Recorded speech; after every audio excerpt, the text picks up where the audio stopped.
The storm came out of nowhere, a wall of blinding sand that roared like a beast awakened from its slumber. Dr. Kai Lorne braced himself against the ferocious winds, his gloved hands clutching the handles of his hover-dune buggy. The storm wasn't in the forecast. On Dunestraw it rarely was. Nature didn't obey predictions here, it reveled in chaos. The wind howled, a banshee scream tearing through the dunes, and Lorne's visibility shrank to almost nothing. His robotic assistant, X-17, perched awkwardly in the passenger seat, buzzed in protest. Warning, Dr. Lorne. Atmospheric disturbances exceeding tolerances. Advise immediate shelter. Shelter. Right. Lorne narrowed his eyes against the swirling sand. The idea of stopping here in the middle of nowhere felt more suicidal than brave. But he couldn't deny the growing pressure in his chest, the distinct sense that the desert wasn't just dangerous tonight, it was angry. Noted X, Lorne muttered, his voice barely audible over the deafening wind. He tapped a button on his wrist console, projecting a holographic map into the air. A red dot blinked just a few kilometers away, an energy signal he hadn't seen before, one that pulsed with an irregular rhythm like a beating heart. He frowned. It wasn't supposed to be here. He'd combed this quadrant of the desert twice over in previous expeditions, and nothing on record indicated anything of significance. But now there was this anomaly, this pulse, as if the planet itself had suddenly developed a secret worth keeping. Adjust course, Lorne commanded, tilting the dune buggy toward the blinking dot.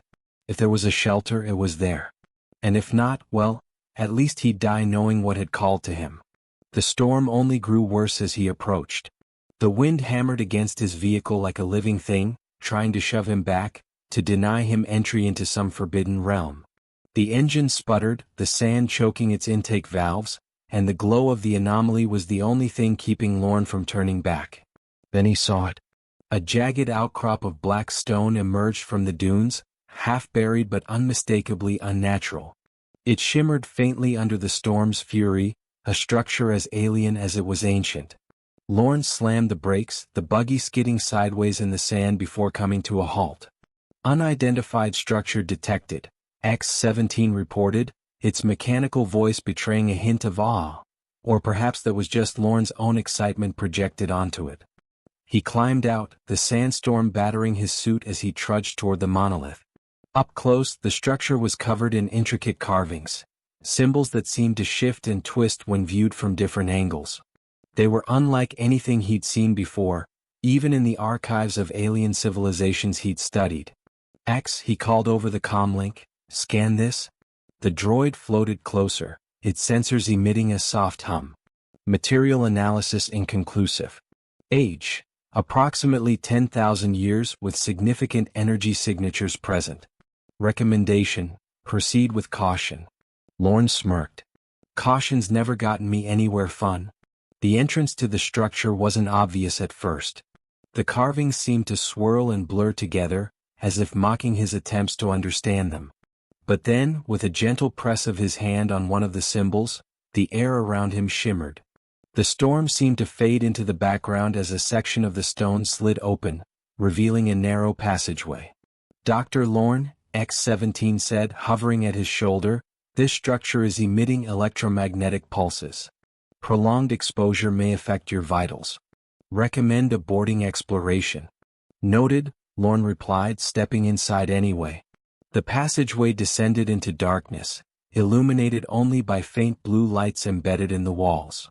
They flickered as he moved, as though sensing his presence. The air grew cooler, and the hum of energy grew louder, vibrating through his very bones. After what felt like an eternity, the passage opened into a vast chamber. And there, in the center of the room, lay the sarcophagus. It wasn't what he expected. Lorne had seen burial chambers before, ornate, cluttered with artifacts and offerings. This was different. The sarcophagus stood alone on a pedestal, bathed in a soft, ethereal glow. Its surface was smooth and translucent, revealing the figure within. She was beautiful. The being inside the sarcophagus was humanoid but unmistakably alien. Her skin shimmered with a faint golden hue, and her features were delicate, almost regal. Golden tattoos spiraled across her arms and face, glowing faintly as if they were alive. She was adorned with intricate jewelry, and her hair, though braided in alien patterns, looked almost as though it could stir in the faintest breeze. "She looks alive," Lorne whispered, his voice barely audible. "She is not," X-17 replied, its voice cutting through the silence. "Life signs negligible. This is a preservation chamber. Cause of stasis unknown." Lorne approached cautiously, his gloved hand brushing the edge of the sarcophagus. The carvings here were even more intricate, telling a story he couldn't decipher. Symbols of war and destruction. Of sacrifice. Hope. And then he saw the inscription. It was written in a language he didn't recognize, yet somehow he understood it. "Touch not what is lost, lest it awaken what is forgotten." The words sent a chill down his spine. But Lorne wasn't one to back away from a mystery. The pulse, the same energy signal that had led him here, was coming from her. The sarcophagus hummed softly, vibrating under his fingertips as he leaned closer, peering at the being inside.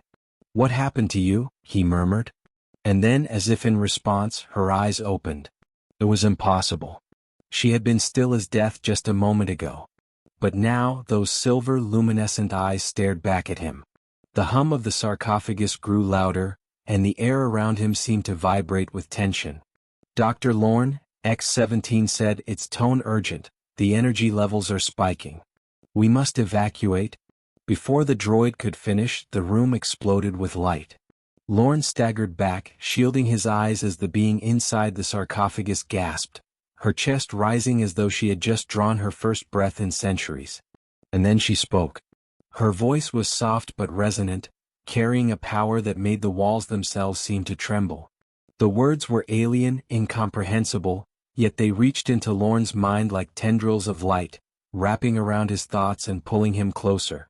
The psychic connection hit him like a tidal wave, flooding his mind with images of a dying world, a war that spanned galaxies, and a desperate act of preservation. "Help me," she said, her voice cutting through the chaos like a blade. And just like that, Lorne knew his life, and perhaps the fate of the universe, had changed forever. The silence that followed the explosion of light was deafening, as if the entire universe had paused to catch its breath. Dr. Kai Lorne blinked away the spots in his vision, his pulse pounding in his ears. The chamber that had once felt ancient and still now pulsed with energy, the blue lights on the walls flickering wildly. "X," Lorne croaked, his voice hoarse. "Status report." The droid hovered nearby, its casing dented from the blast. "Energy levels remain unstable. Structural integrity of this facility is compromised. Strongly advise immediate retreat." Lorne wasn't listening. His eyes were fixed on the sarcophagus, or rather what remained of it. The glass-like surface had shattered, the fragments floating midair as if suspended in zero gravity. And there she was. The being who had been so still moments ago, now sat upright, her head tilted slightly as she regarded him. Her silver eyes glowed faintly, reflecting the flickering light like mirrors. Lorne's breath caught in his throat. He'd studied countless ancient sites, unearthed artifacts that rewrote history books, but nothing had ever prepared him for this. She wasn't just preserved, she was alive. The stillness between them stretched, heavy with unspoken questions. Lorne felt a dozen instincts warring within him: scientific curiosity, primal fear, and something he couldn't quite name. He reached out instinctively, his gloved hand hovering inches from her arm, and for a moment, the world seemed to hold its breath again. Then her hand shot out, grasping his wrist with inhuman speed. Lorne gasped, the strength in her grip undeniable despite her slender frame. Her skin was warm, too warm, as if some immense energy coursed just beneath the surface. She stared at him, unblinking, her lips parting as she tried to form words. "Help," she whispered, the sound alien yet hauntingly familiar. Her voice echoed in his mind, not just in his ears. Images flashed before his eyes, too rapid to fully comprehend. A city of crystalline towers, skies ablaze with fire, and beings like her, standing tall and proud. He saw desperation, and escape, and finally the sand swallowing everything in endless waves. Lorne staggered back, breaking the contact. The vision faded, leaving him breathless. What are you?" he asked, his voice trembling despite himself. She didn't answer immediately. Her gaze swept over the chamber, lingering on the carvings that adorned the walls. Her expression shifted, confusion, sorrow, and something close to relief. Finally she spoke again, her words halting but deliberate. "I was the guardian," she said, her voice gaining strength. "The last to remain." "The last of what?" Lorne pressed, his curiosity overpowering his caution. Her eyes met his, and for a moment he felt the weight of countless millennia pressing down on him. "The last of my people." X-17 buzzed urgently, breaking the tense moment. "Dr. Lorne, energy spikes are destabilizing the chamber. This facility is on the verge of collapse." The walls groaned as if to confirm the droid's warning. Dust rained down from the ceiling, and the faint hum of energy grew into a discordant whine. "We need to get out of here," Lorne said, his voice firm. He turned to the woman, if she could be called that, and extended a hand. "Can you walk?" She hesitated, her gaze flickering between his face and the trembling walls. Then, with a grace that seemed almost unnatural, she slid off the pedestal and stood. Her movements were fluid but deliberate, as if she were relearning how to exist. "This way," Lorne urged, grabbing her arm gently but firmly. She flinched at the contact but didn't pull away, allowing him to guide her toward the passageway. The journey back through the narrow corridor was fraught with tension. The once steady blue lights now flickered erratically, casting eerie shadows that danced on the walls. The hum of the energy grew louder, a constant reminder of the unstable forces at play. Can you stabilize the environment?" Lorne asked, his voice tight. "Negative, Dr. Lorne. The energy source appears to be linked to the subject. Removing her from this facility may accelerate the collapse." Lorne glanced at the woman, who was walking beside him with an air of quiet determination. "We don't have a choice," he muttered. As if in response, the passageway shuddered violently, nearly knocking them off their feet. A deep rumble echoed through the structure, the sound of ancient stone protesting its own destruction. They emerged into the open desert just as the first section of the monolith crumbled behind them. The sandstorm had subsided, leaving the night sky clear and filled with stars. The woman paused, her head tilting back as she gazed at the unfamiliar constellations. Lorne watched her, a dozen questions forming in his mind. But before he could speak, the ground beneath them trembled. He turned just in time to see the monolith collapse entirely, a plume of sand and debris shooting into the air. "Well," he said, his voice laced with dry humor, "there goes any chance of studying that." The woman didn't respond. Her gaze was fixed on the horizon, her expression unreadable. "Can you tell me your name?" Lorne asked gently. She looked at him, her silver eyes reflecting the starlight. I do not remember," she said, her voice tinged with both sadness and resolve. "But you have awakened something that cannot be undone." Before Lorne could press her further, X-17 interrupted. "Dr. Lorne, the energy signature has not dissipated. It appears to be following us." Lorne frowned. "Following us? What does that mean?" The droid beeped, its sensors whirring. "Residual traces indicate the awakening of additional entities." "Entities?" Lorne repeated, his stomach sinking. The woman turned to him, her expression grim. "They are coming," she said simply. "Who's coming?" Lorne demanded, but deep down he already knew the answer. The visions she had shared with him, the war, the destruction, the sacrifice, they weren't just memories. They were warnings. And now, whatever she had been guarding was no longer contained. Lorne took a deep breath, his mind racing. The discovery of the mummy had been the culmination of his life's work, the answer to questions he'd barely dared to ask. But now it felt like the beginning of something much larger, and far more dangerous. As the first faint tremors rippled through the sand once more, Lorne realized he wasn't just dealing with the past. He was standing on the edge of a future he couldn't predict, with an ancient being at his side and the weight of a galaxy's forgotten history bearing down on him. And for the first time in his life, he wasn't sure he wanted to know the answers.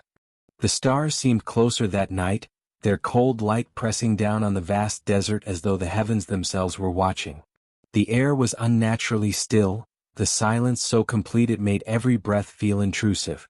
Dr. Kai Lorne stood motionless, staring into the shimmering silver eyes of the woman he had unearthed, wondering if he had just woken something far beyond his understanding.